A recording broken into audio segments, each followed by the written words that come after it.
അങ്ങനെ കാത്തിരിപ്പിനൊടുവിൽ ദാവീദ് എന്ന ചിത്രത്തിൻ്റെ ഒഫീഷ്യൽ OTT റിലീസ് തീയതി ഇപ്പോൾ ആരാധകർക്ക് മുന്നിൽ പുറത്തുവന്നിരിക്കുകയാണ്.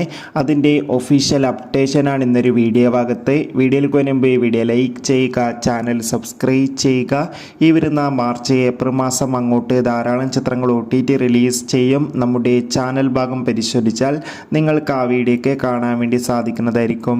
ആൻ്റണി വർഗീസ്, അജയ് വർഗീസ്, ഷൈജു കുർപ്പ്, വിജയരാഘവൻ എന്നൊക്കെ പ്രധാന കഥാപാത്രങ്ങളായ ചിത്രമായിരുന്നു ദാവീദ്. ചിത്രത്തിന് അത്യാവശ്യം ഒരു അഭിപ്രായം സ്വന്തമാക്കാൻ വേണ്ടി സാധിച്ചിട്ടുണ്ടായിരുന്നു. അതുകൊണ്ട് തന്നെ എല്ലാ സിനിമാ പ്രേമികളും ഒരേപോലെ ദാവീദ് എന്ന ചിത്രത്തിൻ്റെ OTT റിലീസിനായി ഏറെ ആകാംക്ഷയോടെയായിരുന്നു കാത്തിരുന്നത്. ഫൈനലി ചിത്രത്തിൻ്റെ OTT അവകാശങ്ങളൊക്കെ വിറ്റുപോയിരിക്കുകയാണ്. ദാവീദ് എന്ന ചിത്രത്തിൻ്റെ OTT അവകാശങ്ങളൊക്കെ C5 എന്ന OTT പ്ലാറ്റ്ഫോമാണ് സ്വന്തമാക്കിയിട്ടുള്ളത്. ചിത്രം ഇതാ ഈ വരുന്ന ഏപ്രിൽ മാസം 18-ാം തീയതി C5 എന്ന OTT പ്ലാറ്റ്ഫോമിലൂടെ OTT റിലീസ് ചെയ്യുമെന്ന് കൺഫേം ആക്കിയിട്ടുണ്ട്. എന്തായാലും ചിത്രത്തിൻ്റെ OTT റിലീസിനായി നമുക്ക് കാത്തിരിക്കാം. Bye bye.